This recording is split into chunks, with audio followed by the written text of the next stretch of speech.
سلامونه جوړ تازه نن چهارشنبه ده د مارچ 5 د تورخم په نښتو کې دوه افغان خبریالان ټپیان شوي دي.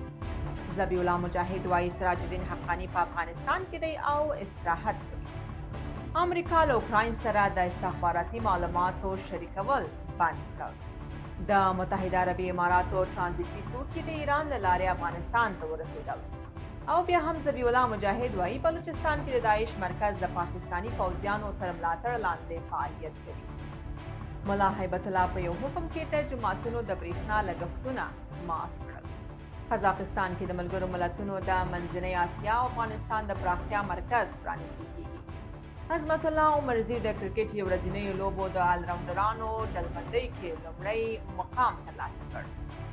د مخالفتونو باوجود جرمني ته له پاکستان نه نن 150 نور افغانان لیږدول شوي.